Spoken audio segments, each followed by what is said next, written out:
کسی کا حنفی شافعی مالکی ہونا یہ اتنی بڑی بات نہیں ہے۔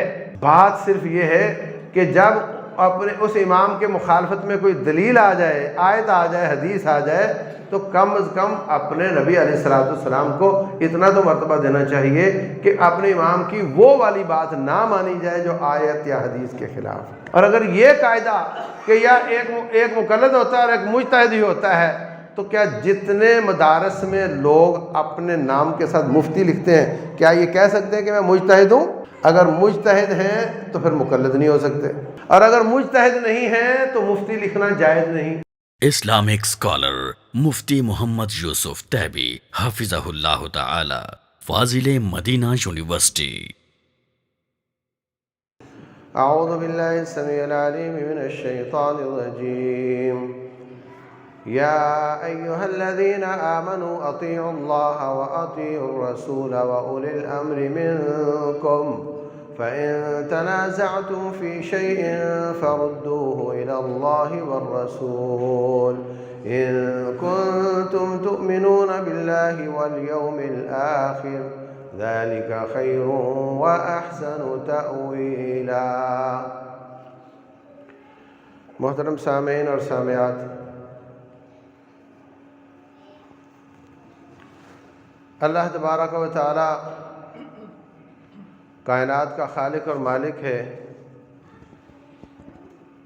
اس کی پہچان، اس پر ایمان، اس کے لیے اللہ تعالیٰ نے رسول اللہ صلی اللہ علیہ وسلم کو بھیجا ہے۔ تو ان دونوں پر ایمان یہ ہمارے کلمے کا ترجمہ ہے۔ لا الہ الا اللہ، اللہ کے سوا کوئی عبادت کے لائق نہیں، اور عبادت کیسے کرنی ہے، کب کرنی ہے، کتنی کرنی ہے، ان سب سوالوں کے جواب آپ کو دیں گے محمد رسول اللہ صلی اللہ علیہ وسلم۔ ان پر ایمان لانا یہ ایمان کا جز ہے، کلمے کا ٹکڑا ہے۔ وہ کلمہ جس کے ساتھ لوگ کافر ہوں تو اسلام میں آ جاتے ہیں، جہنمی ہوں تو جنتی بن جاتے ہیں۔ وہ کلمہ، اس کا اگلا حصہ کیا ہے؟ وَأَشْهَدُ أَنَّ مُحَمَّدَ رَسُولُ اللَّهِ، کہ محمد صلی اللہ علیہ وسلم اللہ تعالیٰ کے سچے رسول ہیں۔ یہ حصہ بدلتا رہا۔ کلمہ پہلے دن سے لا الہ الا اللہ ہی تھا۔ ہر نبی کا اس پر ایمان لانا، لا الہ الا اللہ، ابراہیم رسول اللہ، لا الہ الا اللہ، موسیٰ رسول اللہ، اشہد ان لا الہ الا اللہ و اشہد ان عیسیٰ رسول اللہ۔ یہ اگلا ٹکڑا بدلتا رہا، اور آخری نبی ہیں، رسول ہیں محمد صلی اللہ علیہ وسلم۔ تو ہمارے اوپر سابقہ انبیاء پر ایمان لانا بھی ضروری ہے، اور یہ کہ ان کی تمام شریعتیں منسوخ ہو گئیں، اور آخری نبی محمد صلی اللہ علیہ وسلم پر ایمان لانا بھی ضروری ہے کہ ان کی شریعت وہ باقی ہے اور قیامت تک رہے گی۔ یا ایھا الناس انی رسول اللہ الیکم جمیعا، اے لوگو میں تم سب کے لیے رسول ہوں۔ بنی اسرائیل کے انبیاء کے بارے میں فرمایا وَجَعَلْنَاهُ هُدًى لِبَنِي اسرائیل، ہم نے موسیٰ علیہ السلام کو بنی اسرائیل کی ہدایت کے لیے بھیجا، اور یہ رسول ساری کائنات کے لیے۔ تمام انبیاء ان کی رسالت اور نبوت منسوخ ہو جاتی جب اگلا رسول آتا، اور چونکہ ان رسول صلی اللہ علیہ وسلم کے بعد اور کوئی نبی نہیں، کوئی رسول نہیں، اس لیے ان کی رسالت قیامت تک چلے گی۔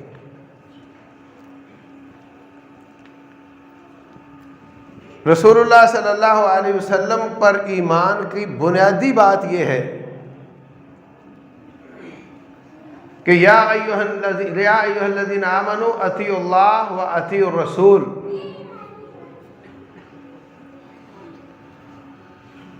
اللہ کی اطاعت کرو اور رسول اللہ صلی اللہ علیہ وسلم کی اطاعت کرو۔ فَإِن تَنَازَعْتُمْ فِي شَيْءٍ، اگر تمہارا تنازع ہو جائے، فَرُدُّوهُ إِلَى اللَّهِ وَالرَّسُولِ، اس کو اللہ اس کے رسول کی طرف لوٹا دو۔ ذَلِكَ خَيْرٌ وَأَحْسَنُ تَأْوِيلًا، یہ نتیجے کے حساب سے تمہارے لیے بہت اچھا ہے۔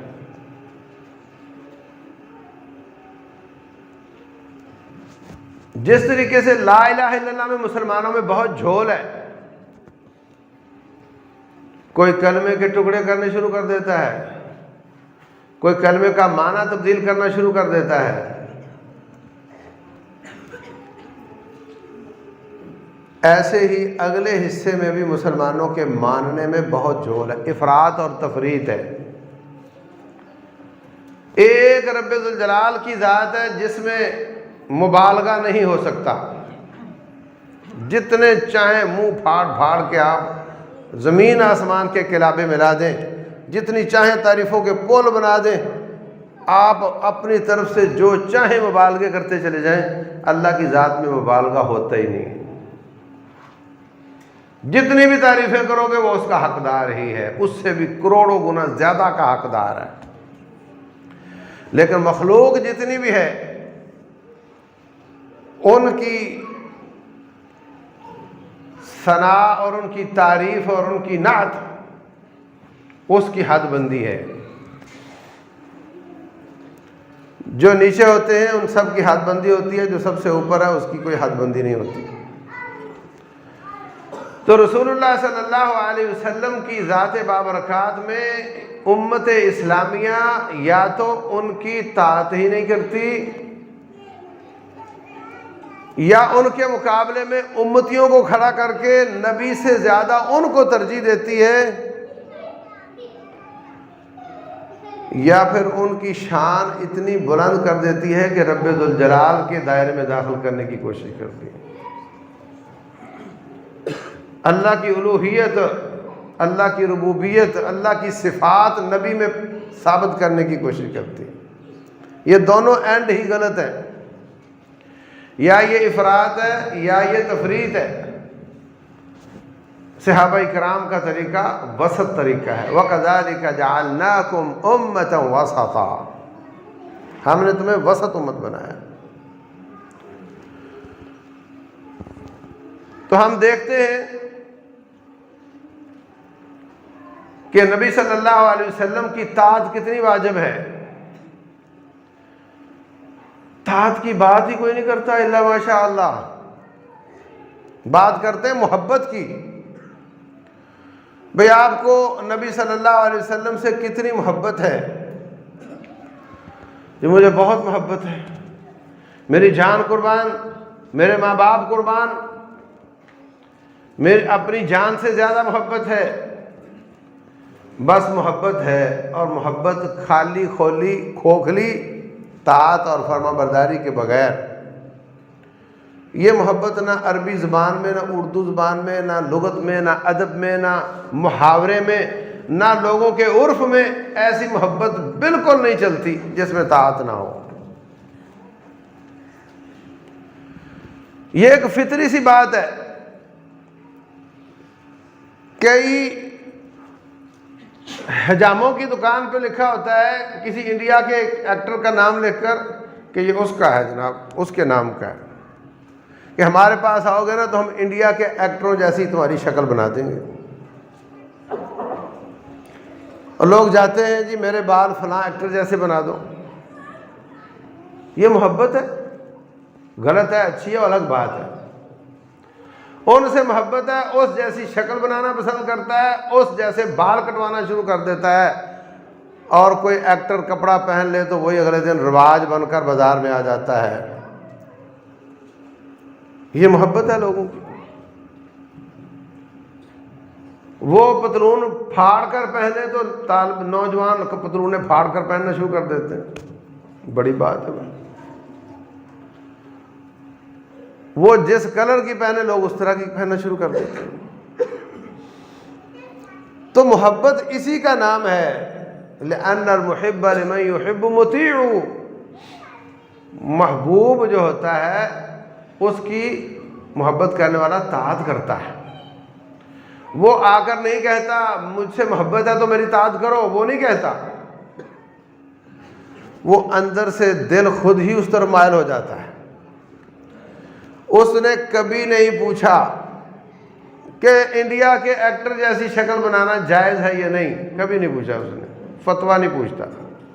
ہاں، نبی صلی اللہ علیہ وسلم کے بارے میں لوگ پوچھتے ہیں کہ داڑھی رکھنا بتاؤ سنت ہے تو چھیل دوں، فرض ہے تو پھر سوچوں گا، سنت ہے تو چھیل دوں، فرض ہے تو پھر سوچوں گا۔ میں کہتا ہوں پوچھتے ہی کیوں ہو؟ تیرا سوال بنتا ہی نہیں۔ اگر تیرے دل میں ان کی محبت اپنی جان سے زیادہ ہے تو یہ سوال بنتا ہی نہیں ہے۔ سوال نہیں بنتا، یہ اس میں سوال کرنا ہی محبت کے خلاف ہے۔ جب تجھے اتنا پتہ چل گیا کہ میرے مصطفیٰ علیہ الصلوۃ والسلام کی صورت مبارک کیسی ہے تو بات ختم، اور تو ان سے محبت کرتا ہے۔ اور کبھی اپنے دل سے پوچھا کرو کہ نبی صلی اللہ علیہ وسلم اور صحابہ کرام کی شکل میں اللہ تعالیٰ کے سامنے پیش ہونا چاہتے ہو یا کسی ہندو اور عیسائی کی شکل میں رب کے سامنے پیش ہونا چاہتے ہو؟ اللہ کے دربار میں بندہ کھڑا ہوگا اور جس شکل میں دنیا سے جائے گا ویسے ہی جائے گا، جیسے کپڑوں میں جائے گا ویسا ہی جائے گا، جو بولتا ہوا جائے گا وہی بولتا ہوا آئے گا۔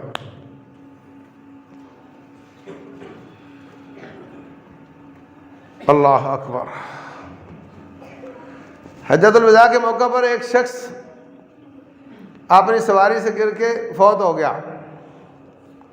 رسول اللہ صلی اللہ علیہ وسلم فرماتے ہیں اغسلوہ وکفنوہ فی ثوبیہ، اس کو نہلاؤ، ولا تمسوہ بطیب، یہ حاجی ہے، اس کو خوشبو نہ لگانا، ولا تخمروا راسہ، اس کا سر نہ ڈھانپنا، اس کے احرام میں ہی اس کو کفن دے دو، سر نہ ڈھانپو، خوشبو نہ لگاؤ۔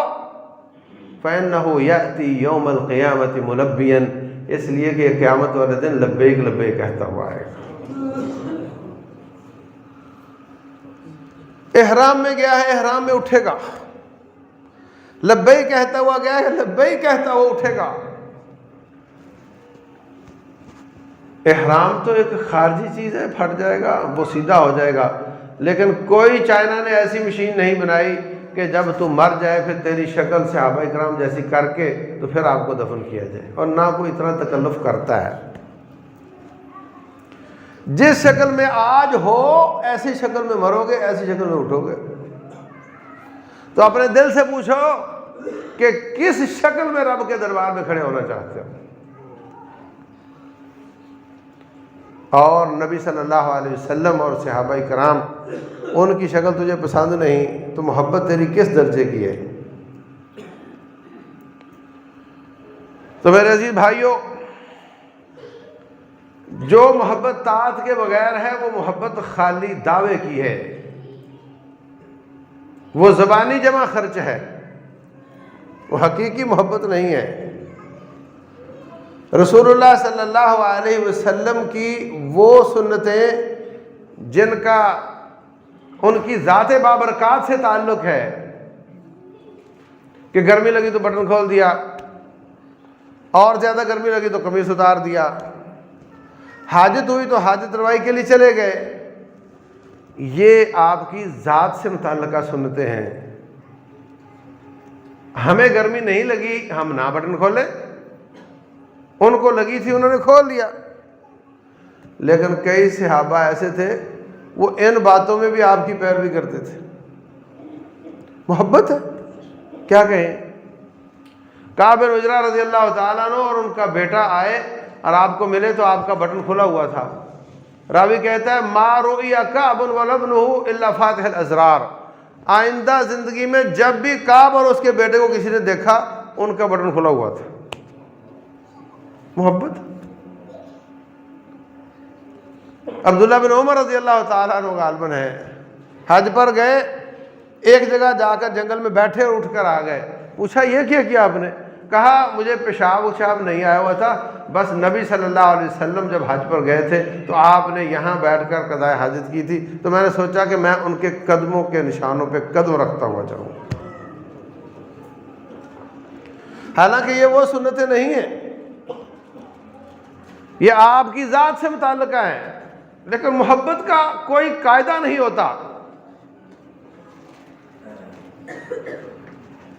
تو عزیز بھائیوں، رسول اللہ صلی اللہ علیہ وسلم کی طاعت اور فرما برداری خصوصی طور پر ان معاملات میں جو شریعت سے متعلق ہیں یہ لازم ہے، یہ ہمارے کلمے کا جز ہے، یہ ہمارے ایمان کا جز ہے، اس کے بغیر ایمان نہیں ہے۔ اللہ اکبر۔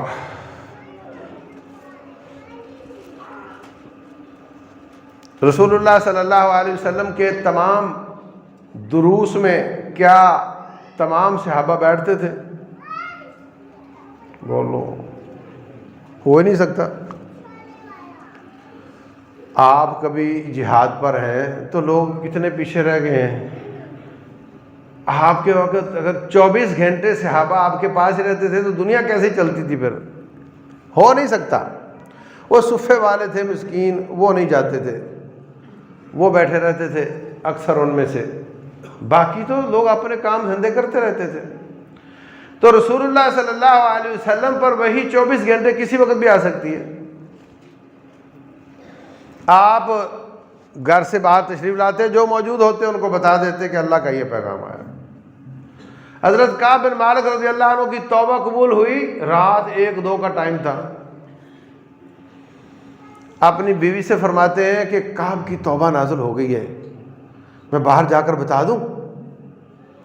بیوی کہنے لگی حضرت دل میں ہوگا کہ 8-9 دن کے بعد باری آئی ہے اور ابھی ادھر رش لگ جانا ہے، تو آپ صبح بتا دینا، ابھی ہماری نیند خراب کریں گے سب۔ تو کسی وقت بھی وہی آ سکتی ہے۔ ایک حدیث موجود لوگوں کو بتائی ہے، اگلے درس میں وہ نہیں کوئی اور ہیں، وہ اگلی ان کو بتا دی ہے۔ اگلے درس میں کچھ ان میں سے ہے، کچھ ان میں سے ہیں، ان کو بتا دی ہے۔ تو سب صحابہ کا دین کا علم برابر نہیں تھا۔ ایسے ہی جو بنیادی چیزیں ہیں، اللہ ایک ہے، رسول اللہ صلی اللہ علیہ وسلم واجب الطاعت ہے، اور ایمان بالرسول، ایمان بالکتب، آخرت پر ایمان، جنت جہنم کا اور عقیدہ اور یہ جو تقدیر وغیرہ کے مسائل ہیں، یہ بنیاد تو سب کے پاس تھی، لیکن جو فروعی باتیں ہیں وہ سب کے پاس برابر نہیں تھی۔ ایسے ہی فتوحات ہوتی گئیں، حضرت علی رضی اللہ تعالیٰ عنہ کو یمن کا ذمہ دار بنا دیا، اگلی بار حضرت معاذ رضی اللہ عنہ کو وہاں بھیج دیا، تو ذمہ داریاں پھیلاتے گئے، جس جس کے پاس جتنا علم تھا وہ وہاں جا کر اپنے شاگردوں کو سکھاتے رہے۔ تو جس طرح صحابہ اکرام میں یہاں تفاوت تھا علم کا، ایسے ہی وہ تفاوت منتقل ہو گیا پورے علاقوں میں۔ جس علاقے میں جو صحابی گئے ہیں انہوں نے عقیدے کی باتیں تو ساری بتا دی، اور جو باقی ان کے جانے کے بعد یا ان کے غائب ہونے کے وقت حدیثیں بیان کی گئی ہیں وہ ان کے پاس نہیں ہیں، وہ انہوں نے ان کو نہیں سکھائیں۔ تو وہی علم کی کمی بیشی علاقوں میں منتقل ہو گئے۔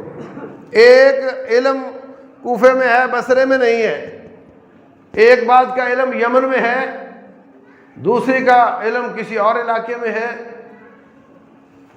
تو پہلی صدی ہجری میں یہ مسئلہ درپیش رہا۔ حضرت عبداللہ بن مسعود رضی اللہ تعالیٰ عنہ وہ کوفے کے قاضی بن گئے، مفتی بن گئے، مربی بن گئے، اور حضرت ابو موسیٰ اشعری رضی اللہ تعالیٰ عنہ وہاں کے گورنر بن گئے۔ دوسری صدی ہجری میں اس بات کو شدت سے محسوس کیا گیا کہ علم موجود ہے دنیا میں مگر ہمارے پاس نہیں ہے۔ ہمیں لوگ مسئلہ پوچھتے ہیں، ہمیں اس پہ اجتہاد کرنا پڑتا ہے، اور کمیونیکیشن گیپ ہے، آنا جانا بہت مشکل ہے، کسی قسم کے وسائل اعلام موجود نہیں ہیں، تو کیا کیا جائے؟ پھر یہ بیڑا اٹھایا محدثین کرام نے، جتنے تھے، امام زہری سے لے کر امام حسن بصری رحمہ اللہ، اور آگے چلتے جائیں امام احمد، پھر یہ جو کتب 9 والے ہیں، بخاری، ترمذی، نسائی، ابن ماجہ، ابو داود، طبرانی، ان سب نے پورے علاقوں میں گھوم گھوم کر علم کو جمع کیا، لمبے لمبے سفر کیے۔ ایک شخص نے امام بخاری رحمۃ اللہ علیہ کے سفروں کا ذائچہ بنایا ہے، اس کے مطابق حضرت امام بخاری نے حدیث کی طلب کے لیے 14,000 کلومیٹر سفر کیا ہے، اونٹوں پہ، گھوڑوں پہ، پیدل، کشتیوں پہ، جیسے بھی ہو سکا۔ پتہ چلا فلاں علاقے میں ایک حدیث بندے کے پاس ہے، وہاں پہنچ گئے، اور پھر پتہ چلا یہ بندہ قابل اعتبار نہیں، حدیث آگے بیان نہیں کی کیونکہ بندہ قابل اعتبار نہیں۔ میرے اور نبی صلی اللہ علیہ وسلم کے درمیان میں 5 بندے ہیں، میرے استاد نے جس سے سنا ہے مجھے پتہ چلا وہ بھی ابھی تک زندہ ہے، تو اپنے استاد کو سکپ کرنے کے لیے 500 کلومیٹر کا سفر جانوروں پہ کر کے وہاں پہنچے ہیں، تاکہ بیچ میں سے ایک بندہ سکپ کر کے اپنی قوم کو میں ان کی سند چھوٹی کر دوں، 4 بندوں والی سند رہ جائے۔ اس کام کے لیے بھی انہوں نے سفر کیے ہیں، علم کو کمپائل کیا، علم کو جمع کیا، اور ان کا علم کمپریہنسو ہو گیا، جامعیت آ گئی۔ اپنی کتابوں کا نام جامع لکھتے ہیں، جامع ترمذی۔ جامع کا مطلب جس میں ہر چیپٹر میں ہر قسم کی حدیثیں موجود ہوں۔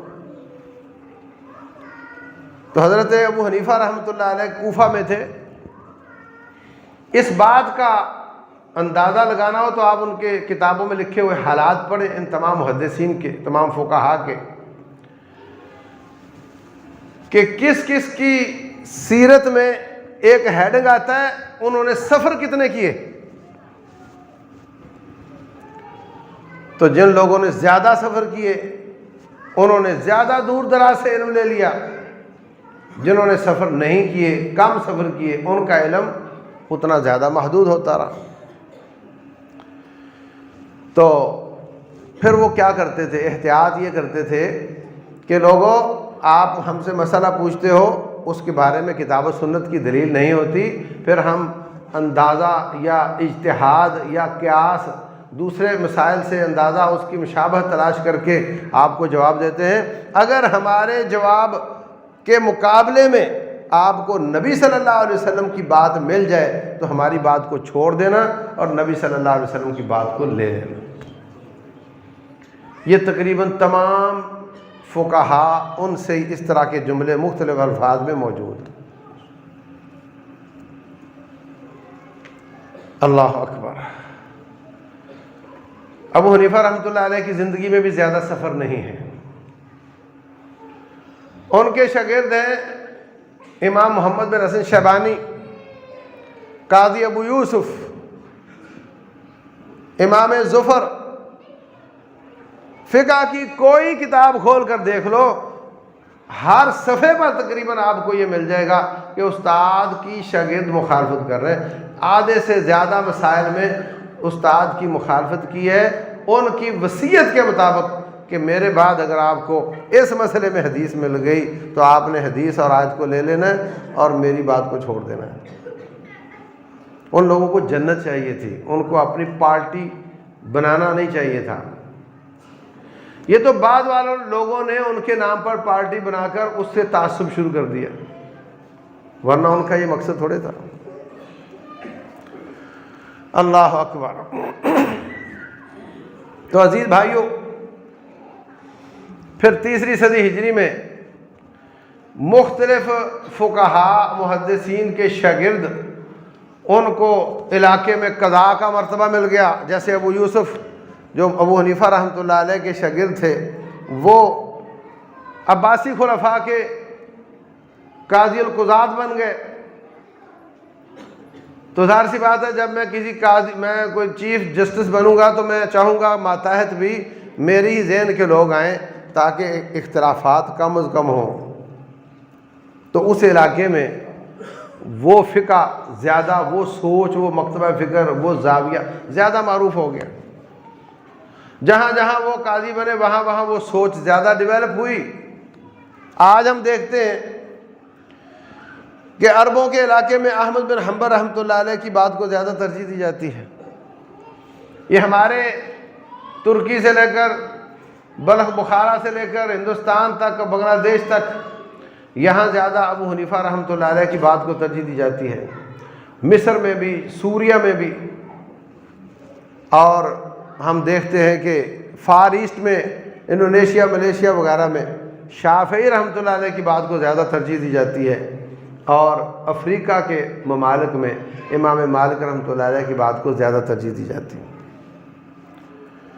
لیکن اس کا مطلب یہ نہیں تھا کہ کلمہ پڑھیں اشہد ان محمد رسول اللہ صلی اللہ علیہ وسلم، اور 8-10 صدیاں مزید گزرنے کے باوجود، علم کے کمپائل اور ایک جگہ جمع ہو جانے کے باوجود ہم اس بات پر ضد کریں کہ نہیں، میں تو اپنے امام کی بات مانوں گا اگرچہ آیت اور حدیث اس کے خلاف ہی کیوں نہ ہو۔ یہ مطلب نہیں تھا۔ نیک نیتی کے ساتھ ان کے فرمودات کو جمع کیا گیا تھا کہ اگر کسی کو کتاب و سنت کا میں مسئلہ نہ ملے اور اس کے سوچ کے زاویے اس طرف جائیں تو ان کو یہاں سے کچھ نہ کوئی رہنمائی مل جائے۔ اور پھر اجتہاد کا دروازہ قیامت تک کھلا ہوا ہے۔ اب آپ دیکھیں نا، رسول اللہ صلی اللہ علیہ وسلم فرماتے ہیں کہ پھل اس وقت تک نہ بیچے جائیں جب تک وہ پک نہ جائیں۔ باغ میں پھل لگا ہوا ہے، 1 سال کا ٹھیکہ جائز نہیں ہے۔ خالی زمین کا ٹھیکہ 10 سال کا بھی آپ دے سکتے ہیں، لیکن باغ جب پھل لگ جائے اور وہ بیماریوں سے بچ جائے اور بالکل کام آنے کے قریب آ جائے، اس وقت اس کو بیچنا جائز ہے۔ نہا عن بیع الثمر حتی تزہو، جب تک پک نہ جائے اس کو بیچو نہیں۔ پوچھا گیا کہ پکنے کی کیا علامت ہے؟ رسول اللہ صلی اللہ علیہ وسلم نے فرمایا کہ وہ تحمار اور تصفار، یا سرخ ہو جائے یا پیلا ہو جائے۔ پورے درخت میں 2-4 دانے بھی ہو گئے تو اس کا مطلب اب آپ اس کو بیچ سکتے ہو۔ لیکن آج جو پھل درخت پر پیلا ہو جائے وہ کسی کام کا نہیں رہتا۔ آم ہے جیسے، وہ اسی شہر میں چل سکتا ہے، کسی دوسرے شہر میں نہیں جا سکتا۔ دوسرے شہر میں اور دوسرے ملک میں وہ پھل جا سکتا ہے جو کچا توڑا جائے اور اس کو وہاں جا کر پکایا جائے۔ تو حالات بدلنے سے اب فقہ بدلنی پڑے گی۔ اس وقت ہم یہ تھا کہ جب تک سرخ نہ ہو اس وقت تک بیچو نہیں، اور اب سرخ ہو گیا تو بیکار ہو گیا۔ اب اس کو سبز حالت میں جب تیار ہو چکا ہو مگر سبز ہو، اس وقت ہم کہیں گے بیچنا جائز ہے۔ ایک لڑکی کی 2 لڑکیاں، ان کے سر جڑے ہوئے تھے، اخباروں میں آتے تھے، نوجوان ہو گئی، وہ سر جڑے ہوئے ہیں آپس میں۔ تو اب پوچھ سکتا ہے کوئی کہ اب ان کے ساتھ شادی کیسے ہو سکتی ہے؟ ہمیں واضح طور پر اس کا حکم تو نہیں ملے گا، علاقے کے لوگوں کو، علماء کو اجتہاد کر کے اس کا کوئی فیصلہ کرنا پڑے گا۔ اس زمانے میں یہ تھا کہ اگر تجوری سے پیسے نکلے تو ایسے چور کا ہاتھ کٹے گا۔ تو آج اگر کوئی کہے کہ میرے موبائل سے بیلنس چوری ہو گیا ہے تو کیا اس پر ہاتھ کٹنا ہے نہیں کٹنا؟ علماء کو بیٹھ کر اس کا فیصلہ کرنا پڑے گا۔ یہ چیزیں اس وقت نہیں تھیں، آج ہیں، اس کا فیصلہ کرنا پڑے گا۔ تو اجتہاد کا دروازہ قیامت تک کے لیے کھلا ہے۔ نت نئے مسائل پیدا ہوتے رہیں گے اور علماء ان پر اجتہاد کر کے جواب دیتے رہیں گے۔ اگر ہم یہ کہہ دیں کہ وہ ابو حنیفہ رحمۃ اللہ علیہ 80 صدی ہجری میں پیدا ہوئے ہیں، پہلی صدی میں 100 سے پہلے 20 سال اور 150 150 میں فوت ہوئے ہیں۔ اگر ہم کہہ دیں کہ نہیں میرا دین وہ ہے جو فلاں فقیہ کی طرف سے آیا ہے، جو وہ نہیں فرماتے وہ میرا دین نہیں ہے، تو بتاؤ کدھر جاؤ گے؟ نبی صلی اللہ علیہ وسلم کا کلمہ آپ نے پڑھا ہوا ہے، اور ذرا بات تو سوچو کرتے کیا ہو کہ میں وہ دین قبول کروں گا جو اس چھنی سے چھن کر آتا ہے۔ اچھا تو باقی علماء ہیں، ان کی چھنی سے چھن کر آنے والا کیا ہے؟ بولے وہ بھی دین ہے، وہ بھی دین ہے۔ اچھا جب وہ بھی دین ہے تو یا تو کہو وہ دین نہیں، اور ان کا اس کا اختلاف بھی موجود ہے، تو پھر آپ تو 1/4 دین پر ہوئے نا، چوتھا حصہ دین کا ہوا آپ کے پاس۔ جب آپ ضد لگا کر بیٹھے ہوئے ہیں کہ جو اس چھنی سے نکلے گا صرف وہ دین میرا ہے، اور کسی کو میں دین نہیں مانتا، اور پھر آیت کے خلاف ہو اور فقہی مسائل آیات کے خلاف ہیں، بعض مسائل واضح قسم کی آیت کے خلاف ہیں، حدیث کے خلاف تو بہت زیادہ ہے۔ وجہ اس کی کیا ہے؟ اس زمانے میں علم کمپائل نہیں ہوا تھا، اس زمانے میں سارا علم ایک جگہ جمع نہیں تھا، اور اگر میرے پاس وہ حدیث پہنچی ہے، ہو سکتا ہے میرے تک پہنچنے والا جو واسطہ ہے، ذریعہ ہے، جو آدمی ہے، وہ زیادہ حافظے کا پکا نہ ہو، یا اس کا دین اتنا اچھا نہ ہو، میں اس کی وجہ سے اس کو نہ قبول کروں، جبکہ وہ اوروں کے پاس حدیث کسی اور بندے کے ذریعے پہنچی ہے اور وہ آدمی اچھا ہے، انہوں نے اس کو قبول کر لیا۔ تو اس لیے جن کی فقہ کی کوئی بات قرآن یا سنت کے خلاف ہو اس پر رد نہیں بنتا، ان کے 1000 عذر ہمارے پاس ہیں، اور اگر کوئی عذر بھی نہ ہو تو وہ جانے اور ان کا رب جانے، میں نے ان کا فیصلہ نہیں کرنا۔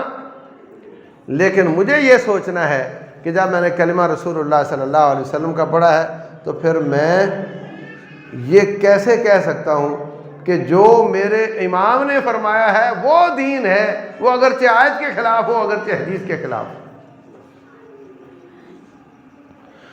کرخی اصول کی کتاب ہے، اس میں لکھا ہوا ہے کل آیت او حدیث یخالف قول اصحابنا، جو آیت یا حدیث ہمارے فقہا کے خلاف ہو، یا اس کا معنی تبدیل کریں گے یا اس کو منسوخ قرار دیں گے، لیکن اپنے اماموں کی بات کو اٹل قرار دیں گے، یہ طریقہ غلط ہے۔ اور آج امت میں انتشار اور بگاڑ کی بنیاد یہ ہے۔ اگر ہم اس لیول پر آ جائیں کہ میرے مصطفیٰ علیہ الصلوۃ والسلام واجب الطاعت ہیں، ان کی بات کی مخالفت میں کسی سابقہ رسول کی بات ماننا جائز نہیں ہے۔ جائز ہے؟ میرے مصطفیٰ علیہ الصلوۃ والسلام کی مخالفت میں سابقہ کسی رسول کی بات ماننا جائز نہیں ہے۔ تو جب رسول کی ماننا جائز نہیں تو امتی کی ان کی مخالفت میں ماننا کیسے جائز ہو جائے گا؟ اپنی اصل پر آ جاؤ۔ کسی کا حنفی شافعی مالکی ہونا یہ اتنی بڑی بات نہیں ہے، بات صرف یہ ہے کہ جب اپنے اس امام کے مخالفت میں کوئی دلیل آ جائے، آیت آ جائے، حدیث آ جائے، تو کم از کم اپنے نبی علیہ الصلوۃ والسلام کو اتنا تو مرتبہ دینا چاہیے کہ اپنے امام کی وہ والی بات نہ مانی جائے جو آیت یا حدیث کے خلاف ہے۔ انتشار ختم ہو جائے گا، اختلاف ختم ہو جائے گا۔ بخاری شریف کی حدیث ہے، رسول اللہ صلی اللہ علیہ وسلم کے پاس ایک عربی آتا ہے، بدو، آ کر کہتا ہے اللہ کے رسول ہمارا فیصلہ آپ نے کتاب اللہ کے ساتھ کرنا ہے۔ لو، مجھے کوئی کہے کہ مولوی صاحب کتاب اللہ کے ساتھ فیصلہ کرنا ہے، ہو سکتا ہے مجھے غصہ آ جائے کہ تجھے مجھ پر اعتماد نہیں تو میرے پاس کیا کرنے آئے ہو۔ اس لیے سکھایا جاتا ہے لوگوں کو کہ جب فتویٰ پوچھنا ہو تو یہ صیغہ استعمال کرو، کیا فرماتے ہیں علماء دین بیچ اس مسئلے کے، یہ نہیں کہ کیا فرماتے ہیں رب اور اس کے رسول بیچ اس مسئلے کے، یہ نہیں، یہ بتاؤ کہ کیا فرماتے ہیں علماء دین بیچ اس مسئلے کے، یہ صیغہ بتایا جاتا ہے۔ اور وہ آ کر کہتا ہے نبی صلی اللہ علیہ وسلم جن کی اپنی بات حجت ہے، ان کو آ کر کہتا ہے جی اقض بیننا بکتاب اللہ، ہمارا فیصلہ آپ نے کتاب اللہ کے ساتھ کرنا ہے۔ قربان جاؤں، آپ نے بالکل غصہ نہیں کیا، فرمایا لأقضین بینکما بکتاب اللہ، میں تمہارا فیصلہ کتاب اللہ کے ساتھ کروں گا، بتاؤ کیا بات ہے۔ کہتا ہے حضرت یہ میرا بھائی، اس کے گھر میں میرا بیٹا مزدوری کرتا تھا، شیطان نے اس کے اور اس کی بیوی کے بیچ میں وہ تعلق جوڑ دیا، انہوں نے گناہ کر لیا۔ میں نے وہاں محلے سے پوچھا تو مجھے یہ بتایا گیا کہ 100 بکریاں اور 1 لونڈی دے دو تو تیرے بچے کا گناہ دھل جائے گا۔ میں نے فدیہ دے دیا۔ پھر مجھے کسی اور نے کہا کہ یہ تو جواب ہی غلط ہے، اس کو تو 100 کوڑے لگنے چاہیے۔ تو جب اختلاف نظر آیا تو پھر میں آپ کے پاس ہم حاضر ہوئے ہیں، اب آپ ہمارا فیصلہ کتاب اللہ کے ساتھ کریں۔ سبحان اللہ۔ اللہ فرماتے یا ایھا الذین آمنوا اطیعوا اللہ واطیعوا الرسول، اے ایمان والو اللہ اور اس کے رسول کی اطاعت کرو، وَأُولِي الْأَمْرِ مِنْكُمْ، اپنے علماء کی بھی اطاعت کرو، حکمرانوں کی بھی اطاعت کرو۔ فَإِن تَنَازَعْتُمْ فِي شَيْءٍ، اگر تنازع ہو جائے، اختلاف ہو جائے، فَرُدُّوهُ إِلَى اللَّهِ وَالرَّسُولِ، اللہ اس کے رسول کی طرف اس کو لوٹا دو۔